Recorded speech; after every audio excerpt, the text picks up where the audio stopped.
Welcome to I Said What I Said, a sports podcast giving you opinions not heard anywhere else. I'm your host, Brad Wakai, alongside my co-host, Tyson Gentry.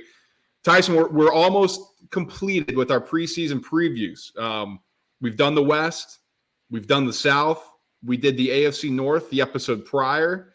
And today we are focusing on the NFC North in a division that is full of young talent. One of the most intriguing divisions for the future that we have in the NFL. If this is your first time tuning in, you guys should know that what we're going to do is go through each team, just give you our thoughts from the football standpoint. But right now, we're going to give you a high-level overview, just kind of what we think about the division before we dive into each team. So, NFC North, Tyson, where is your head at when we talk about this division? Is this the best group of head coaches 1 through 4 in the NFL? Ooh. Man. I said yes. I think the NFC West is close, but I would say NFC yes. West, right? Because we're still, Gannon, and we got to know a little bit more about McDonald. Yeah. We know him as a DC. That's fair. Eberflus, that's the weak link here, right? I would say he's 4, and I think that there are divisions in the NFL where you could look at it and go, he might be 2 or 3, sitting over here in like the AFC South or whatever it is. And that's neither here nor there. I just think this division has gone from like, well, Matt LaFleur is the new John Madden and everyone else sucks, to, there's like 3 superstar head coaches in this division, and there's a 4th who maybe it's positive PR, maybe I'm drinking the Hard Knocks Kool-Aid, but we talked kind of ad nauseum last year of like we didn't pin the Bears' struggles on Matt Eberflus, and you can say, well, he's the one that hired the offensive coordinator that's such a disaster, and that's true. But we'll see what things look like this year. But overall, as a division, this is like young, fun, and they all play different styles. So I think that makes it a little bit more intriguing as well. Yeah, no, absolutely. I like that question. That's something to keep an eye on for the remainder of the year too. So let's dive into the Detroit Lions. Very easily could have been playing in the Super Bowl last year. They collapsed in the NFC Championship. The game that was tough. I got family. Yeah, I got family from outside Detroit, so that was hurting for them. And so this Lions team, man, what a great story. Just a laughing stock of everything. You hire Dan Campbell, and people are like, this isn't going to work. He's talking about biting kneecaps. This guy isn't ready. Well, it turns out, Tyson, if you're respected in the locker room and if you can lead men, that's kind of what matters. At the end of the day, this is a physical, violent sport where people have to put their body on the line. And I know, you got your qualms with Sean Payton, but when Sean Payton said Dan Campbell is going to be a really good head coach one day, I'm kind of listening to him over some slap who writes stuff in the media room. Like, that's just my thing. So Dan Campbell, we're looking at him now, and like you said, he's a superstar. Everybody knows who he is. He's super ultra aggressive, and it rubs people the wrong way when it comes to his decision-making on 4th down. That's not here nor there. The team buys into it, and that's what matters here. That's football at the end of the day, and you got to be able to have a belief. And so what does that result in? A lot of the same guys are back. Like, you locked up Jared Goff, Amon-Ra St. Brown, Penei Sewell, to massive extensions, right? Like, these are the cornerstones. Let's get it done, especially with the salary cap increasing. It's hard for me to think that this team isn't going to be good again this year. Like, where are you at in the Lions? I'm right there with you. It is weird, like, to have a Dan Campbell type, like the CEO type head coach in the NFL with the coordinators that they have in Detroit, and just think everything's going to be okay. I mean, we tried to bury Aaron Glenn 90 times over the course of the last couple of years, and he just keeps showing back up. And then Ben Johnson doesn't take a head coaching job, comes back. And, Brad, this is an offense that gets to play inside, indoors, 14 out of their 17 games. That is the biggest thing for the Detroit Lions this season. We know Jared Goff can't go outside. We know he can't go outside in the winter especially. So how do you kind of rectify that? Let's just win 15 games. Let's win 14 games. Let's host our way through the playoffs. Everybody's got to come to our building. We got AC. Jared's little tiny hands can hold on to the football. We don't have to worry about any of that stuff. Another really fun thing that I love about the Detroit Lions, like when Jamal Williams scored 1 billion touchdowns, it was like, well, that's not sustainable. And then David Montgomery scored 1 billion touchdowns, and people are still going, well, I don't know if he can do that again. That's Ben Johnson football, baby. There's the one guy that's going to score 20 of these things. Monty has found his way into that role. Gibbs is dealing with a little bit of a hamstring injury. Let's see kind of how that plays out. Not that that's going to have any impact on Jahmyr Gibbs' explosiveness or things like that. It's just we've seen these soft tissue injuries kind of take down guys that are really exciting, and that would be horrible for the Detroit Lions. I think that Gibbs offers something crazy. We know what this offense is. Amon-Ra St. Brown's one of the best receivers in the NFL. Sam Laporta, one of the best tight ends in the NFL. He might be the best. I think that it felt early to say as a rookie, but the more I go back through and look at some of these numbers and then just remember the moments, I'm like, man, this guy is crazy good. The offensive line, I think, is probably the best in the league. The defensive line is nasty and will get after you. The linebackers hit. They're not always in the right spot, but they will come downfield and take your head off. And then the secondary is a group that they've tried to invest in. They tried again this offseason with some additions, and you'll get into that too, I'm sure. But overall for Detroit, last year was like, oh, this is fun and this is a good story.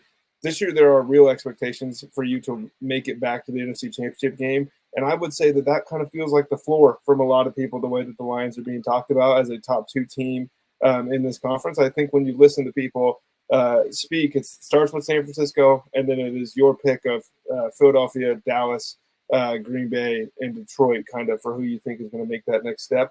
Detroit seems to be the popular pick there.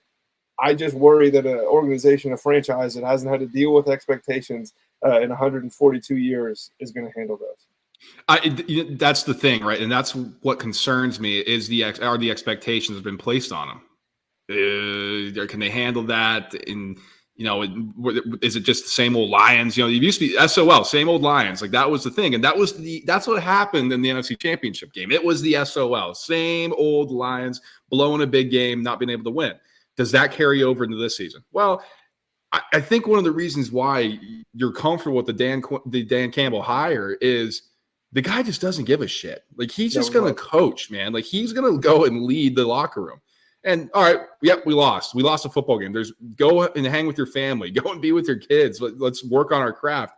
And that's the mentality I think can carry him into this. And you mentioned cornerback. They trade for Carlton Davis. They draft and to try to get younger. I think for this defense, they're going to have to be able to cover somebody because that was the concern, right? Like that's kind of how they got shredded up late.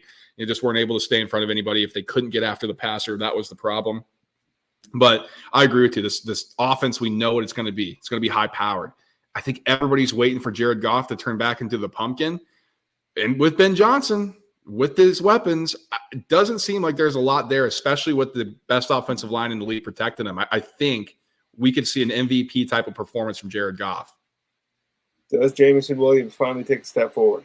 My boy, I'm always going to say that yes. I think so too. And I think that's a scary thought for the rest of the NFL. I mean, and Josh Reynolds is a good player. As Dan Campbell says, he's a freaking serpent, man.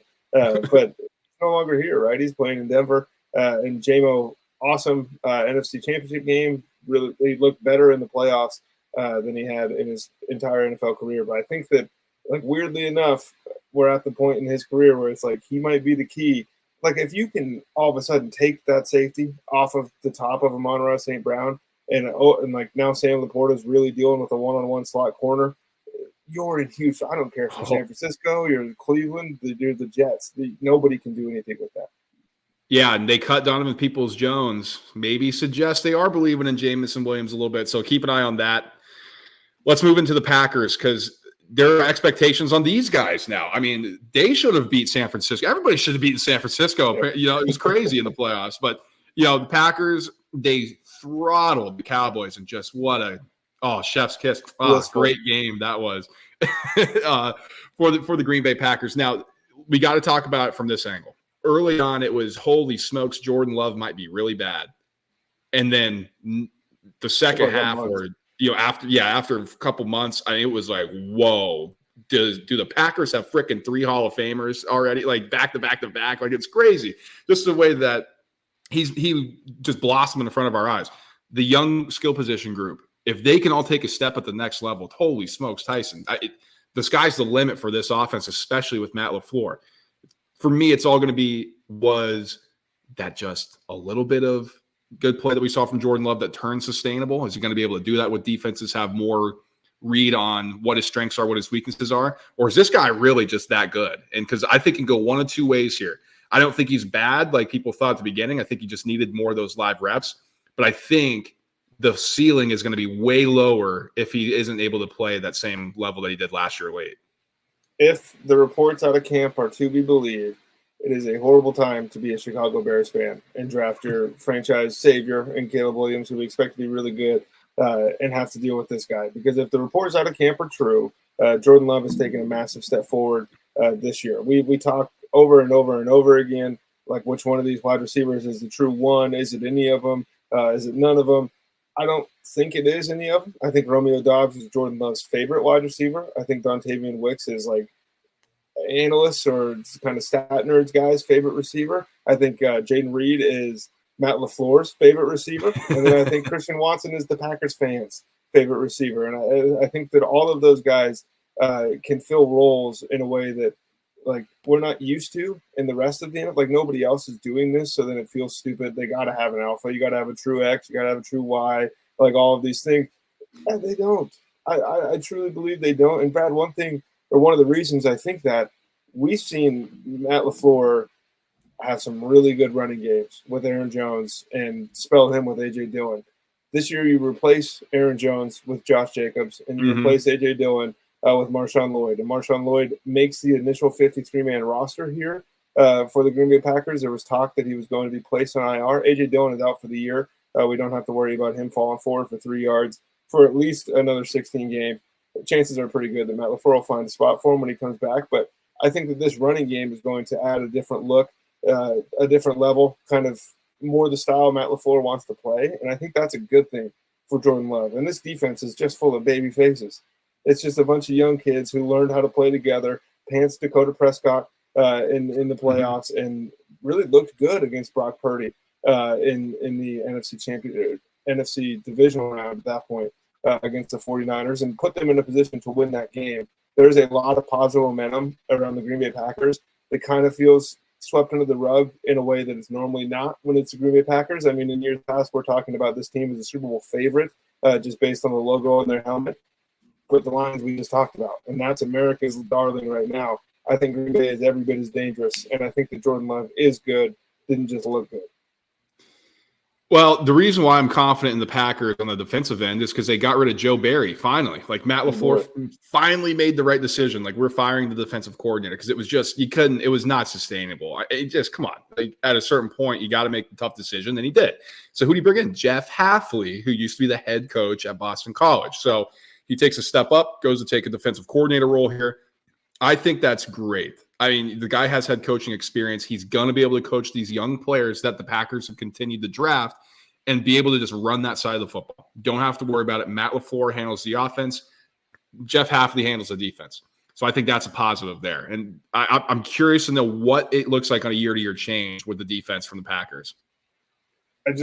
On the Packers, Brian Gutekunst, or whatever his name is, should never be allowed to draft a special teams player again. They cut Anders Carlson today, meaning the 3 specialists that he's drafted in his tenure have all been cut after a year. This is bad. They say don't draft kickers. Like all the kickers gotten drafted or cut. Like they're horrible. It's nuts. Dude, there's kids on YouTube. I'll be scrolling through the shorts and some guys are just banging home 65-yard field goals with a blindfold on. It's like, you'll find one of them. Yeah, seriously. All right, let's move into the Minnesota Vikings. Kevin O'Connell, one of our favorite head coaches in the NFL. I mean, it's hard not to. The guy's a stud, man. Certified. So they get rid of Kirk Cousins. I think it was the right decision for the Vikings. It's a lot of money that you would have had to pay him. We kind of saw the ceiling and you topped out. All right, so what do? Let's go get young. J.J. McCarthy's our decision. From all reports, they wanted to go up and get Drake May. The Patriots wouldn't allow him to do it. Okay, we'll settle for J.J. McCarthy, who we also liked. But he gets a meniscus tear, and he's out for the season. I don't think he was going to start anyway. I think it was going to be Sam Darnold who they brought in. I am super curious to know how Sam Darnold looks in this offense, Tyson, because this is going to be the best group of weapons he's been around with a chance to throw the football, with a chance to run the offense. Justin Jefferson is back. TJ Hawkinson, when he returns from his ACL injury, is back. And you have a real head coach and a real offensive line in front of him. To me, this is the most intriguing quarterback coach situation in the entire league from I haven't seen this before. I want to see what this looks like. Sam Darnold is like 2 years younger than Brandon Weeden was when he was drafted. That's true. Sam That's Darnold's crazy 27. to think about. He's 27 years old. I've been making fun of this dude for at least 10 years of my life, meaning I was picking on It's like, I mean, he showed up at USC at 17, so that all checks out. I think that Sam Darnold is better than Zach Wilson. I don't know where like the ultimate ceiling on Sam Darnold goes. One thing that I know is that Kevin O'Connell is the guy to bring it out. And so if Sam Darnold is still quote unquote seeing ghosts or looks like trash at this point this season, maybe it was never meant to be. Or maybe he can play his way into the Baker Mayfield type situation and just go, yeah, I can be a bridge right now, and then somebody next year can give me a 2-year, $16 million contract that I can parlay again into a deal. I tend to fall closer to that thinking. I think Kevin O'Connell is going to make this guy look pretty good. It's better weapons than he's ever been around before. Aaron Jones, for as much as he's hurt and all of the other things, they couldn't run the ball on anybody. Like it was Alexander Madden, it was just bones last year. And like Ty Chandler actually can profile as a 2 in the NFL. He can't profile as a 1, and they were kind of trying to shoehorn him into that role. And then on the defensive side of the ball, it is so confusing. It is like some of these dudes are 40. Some of them are like they just cut Lewis Cine today, former first-round pick. And not that like that's a bad thing to do. He didn't work out. But like the guy playing next to him has been playing for you for 15, 16, 17 years at this point, it feels like. Some of these linebackers have been here forever. The defensive ends we know about. I don't expect the defense to be very good this season for Minnesota. I don't expect it to be a good season. Before a month ago, I would have told you that if J.J. McCarthy looks like an NFL starting quarterback, that's all you need to see from the Minnesota Vikings this year. Now I don't really know where the bar of success lives for this team. You know, last year with the defense, you bring in Brian Flores, and we knew the defense wasn't going to be very good. And Brian Flores knew it, and he's like, if we're going to get any pressure, we got to blitz. We went through it 4 weeks in. Tyson, they blitzed like 56% rate. Yeah. Like, that's not sustainable in the NFL. And so what happened? The defense eventually started to figure it out. It was actually like a really good turnaround from the Vikings and Flores. Like, you got to give him credit. And, you know, his name came up with the Tua thing. And listen, I thought he handled it well. Like, you know, people make mistakes. We're human beings. Like, God, you know, all right, I'm going to learn from it. Good. I mean, he looks like he's doing a very good job here, and he wants to be an NFL coach. So what does the front office do? Okay, good turnaround. How can we improve this? How can we get a pass rush? Jonathan Greenard, a great signing, 4-year, 76. Then they go get Andrew Van Ginkel, who performed well with the Dolphins last year. Very interesting flex linebacker, edge rusher role. Jihad Ward they get as well. And they sign 3 interior defensive linemen. It's pretty interesting to know just kind of how they're operating and kind of building this defense up for Flores. I thought I put my hand up because I thought you were going with the actual draft pick that's going to play for them this year might actually disrupt things, have a positive impact. Well, the guy who should have been drafted by the Atlanta Falcons. That was Turner, folks. That was Turner. Confused, but I think that's huge. Like getting a guy like that, obviously getting your franchise quarterback's a bigger deal. But if they walk out of the draft with Dallas Turner at 10, we would be sitting here right now going, well, that was an excellent pick. They were just able to trade up and get him later. That's something that they need desperately. But seriously, where is the line for this team for you to consider this a successful season? Oh God, man! If they win 9 games, it's crazy. Kevin O'Connell should. Holy smokes! So what happens if they win 6 games? Is that a disappointment? You know, I don't think so. I don't know either. 3 games is a nightmare. You can't be winning 3 games, but because you got your quarterback, right? And so I'm curious to know how this thing looks with Sam Darnold. Because like you said, if he's bad.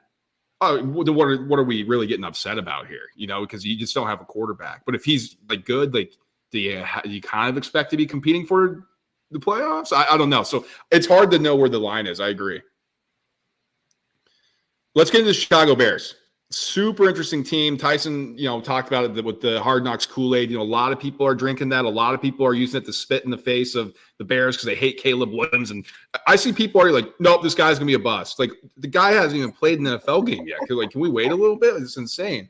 Like, there's an actual segment. It was like, is he going to be closer to Mahomes or is he going to be a bust? I'm like, well, how about we wait 3 years and we can come back to that? Like, this is crazy. This is the farthest. There's a middle ground there, and that's called a good player.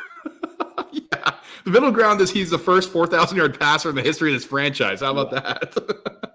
So, on a serious note with the Bears, so they've been criticized heavily. People have made fun of them and made fun of Ryan Poles, the executive. And, we've taken some shots at some of his decisions. I don't think a lot of them were the best, but I also think, Tyson, I think it's hard to argue with the vision. He's had a vision. And what I love the executives to do is if you have a plan for your team and how you want to run it, execute the plan. Like, don't get rabbit ears and be like, but some fans are upset. Like, I'm getting away from it. Justin Fields was horrible for you. So what do? You go all in on getting this first-round pick. We're going to rebuild with this quarterback. We finally got back on the rookie deal. We didn't want to pay Fields the extension. So how do we go out of the mistake that we did with Fields with these weapons?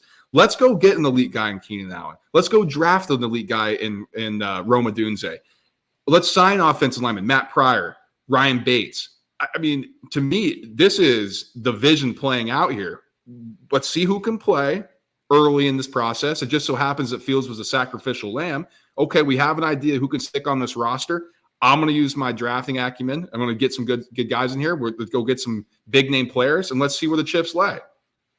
Yeah, and this is something I said in a different preview episode. It might have been this one. I don't know. We've done so many of these things. One of the biggest things for me always with general managers is like getting away from the sunk cost fallacy. Like he goes in, he trades what essentially equates to pick 32, which is a first-round pick. It just happened to have a 2 attached to it because the Dolphins got stripped for Chase Claypool. And then they realized we shouldn't have done that. But you know who is pretty good? DJ Moore. And then let's continue to build out through this thing. Do we want to pay Darnell Mooney $30 million, or do we want to give that to Keenan Allen? That's a smash decision. I think 31 other general managers, maybe not Terry Fontenot. He might have just said, "No, I'll pay him 60. I don't care." And then you go out and you get Roma Dunze, who, by all accounts, was attached to the hip with Caleb Williams throughout the entire draft process. Being able to pair those two guys up is awesome. And then nobody seems like he's not on Hard Knocks, so I think that might be why people don't care. They signed DeAndre Swift the second that the tampering period opened. That was the first move of all NFL free agency. To me, that means that they have some sort of plan for what they would like DeAndre Swift to be. We try to talk ourselves into Roshan Johnson. We try to talk ourselves into Khalil Herbert. It's not working. That's not who we want. That's not the offense we want to run. Let's go out. Let's get DeAndre Swift. We know he can do things that'll make Caleb Williams' life easier, because at the end of the day, that's all that matters. If Keenan Allen is cooked, who cares? It's a minimal investment to make your franchise quarterback comfortable. We don't even need to talk about the defense. Once they went out and got Montez Sweat at the end of last year, things just clicked. And all of a sudden it was the Bears look pretty good. Jalen Johnson is one of the 5 best corners in the NFL. They have excellent players all throughout that defense, and that's Matt Eberflus's specialty. We don't know what we're going to get from the offense. I think the offense is going to be pretty good. If you're only watching Hard Knocks and you're not actually watching these preseason games, they're going 3 and out a lot. And that's concerning, because when you're not playing against the 2s and the 3s of other teams, it's hard to come back in the NFL, whether you're a generational prospect like Caleb Williams or you're Tyson Badgett or you're Bailey Zappi or whoever. It's always going to be an uphill battle, something that's really hard. That's not been talked about a bunch. And then the other part, Brad, this is a fan base that gets no hate for being as delusional as they are. This is Justin Fields, the number 1 MVP ticket, the Mitch Trubisky MVP. And now they're doing it again. This number is up to plus 340 for them to win the division. Caleb Williams is the runaway favorite for all of these Offensive Rookie of the Year awards. And, yeah, he's probably going to win it. The Bears can't have nice things, and that's scary to me. There's no real basis for this. It's just I've seen a lot of really good players be ruined in the city of Chicago, and they can't do it to this guy, because I want my first Gen X NFL stud quarterback, and I need him to be from LA, because it's breaking brains out here. You can't paint his nails. Grow up. Well, that's funny. I like that. The thing I think that we always come back to is the Chicago, they can't have nice things. We said that about Detroit for a long time. And they're in this era that Detroit's looking good. Tyson, all it takes is just get your quarterback and to make smart decisions from the front office, like Detroit's been able to do. And I think Brian Poles is doing it. Now, could it come back to bite him in the ass? Sure. But the plan has been executed, and that's all you can ask for if you're a fan, or if we sit up here and we criticize. like Terry Fontenot of the Falcons, where the plan is like helter-skelter. Like, it just seems like they have no clue what they're doing. I respect the fact that he's like, this is my vision. This is how I'm going to execute it. And we're going to see this through. And right now, it's looking very bright for their future compared to where they were a few years ago. And also, kind of final point here. It's funny that when Montez Sweat comes over, people are criticizing, how could you could have just signed him in free agency, even though there's no guarantee they would have. You know what happens when you have good players on your roster? You tend to play better. Like, can anybody step back and say that in their mind? Like, yeah, Montez Sweat can help us win football games. You know what's really good for the culture of a franchise is when you win football games. Like, I just don't know how it's missed on so many people. Like, this isn't a video game. You know, you can't just go and, there are human beings attached to this and with feelings. Like, you think people like being in the locker room where every single time you lose, you got to win a few games every once in a while. I am pretty high on the Chicago Bears this year. I just wanted to kind of play a contrarian role a little bit because I do think this thing is getting off the rails. Similarly to the way it did. Remember, it was 7.5 wins for this team a year ago. I was like, these guys suck. What are you talking about? Yeah, that was not pretty. So, all right, closing thoughts here as we finish out the NFC North division. I think it's two clear contenders. One that I think can win a Super Bowl if everything falls right for them. That's the Detroit Lions. I think they're the best team. The Packers, I'd love Jordan Love. Everybody was selling stock. I was buying stock. I'm a rich man right now. I'm holding Apple based on everything right now. So I think the Packers are going to be good. I need to see them take a step forward from the skill position perspective, but they're young enough. I think they have time. Where do I fall here? I think Caleb Williams is better than Sam Darnold. I think it's in place right now for the Bears to win football games. I'm going to put them as my number 3 team and the Vikings number 4, although I love Kevin O'Connell. Yeah, I'm pretty similar there with you. I think that there might be 2 teams in this division that could win a Super Bowl. I'm interested to see how things break for the Green Bay Packers. I think the NFC is a little bit more wide open than we're being led to believe right now, kind of in the national media. There's dudes in San Francisco that aren't happy, don't have contracts, and they're not Brandon Ayuk. I'm talking about Trent Williams. But that's neither here nor there. And then there might be 3 playoff teams in this division. Like, if the NFC West is worse than we think, like if the Rams are worse and Seattle doesn't take a step forward, then maybe you can talk yourself into it happening with this extended playoff. But I think that there's 3 teams that should go right around – 2 teams that should go way above 500, and then the third that should finish right around it. So that's a better spot than this conference has been in, as a whole and in a long time. All right, well, that's going to do it for our NFC North preview. Like, subscribe, and share the show. You guys know the drill by now. I mean, it's football season. We got a ton of content. We are doing our college football episode. If this comes out after that, this is why you got to stay subscribed. Like, we're doing a bunch of stuff so we can get in under the gun before the NFL season kicks off. We'll have the East divisions and the AFC and the NFC coming up for our last one. And then again, we've been teasing it. We have our betting extravaganza, win totals, futures, player props, all that different stuff that'll be coming to you next week as we get ready for kickoff in the NFL football season. So we'll talk to you then, guys. Peace.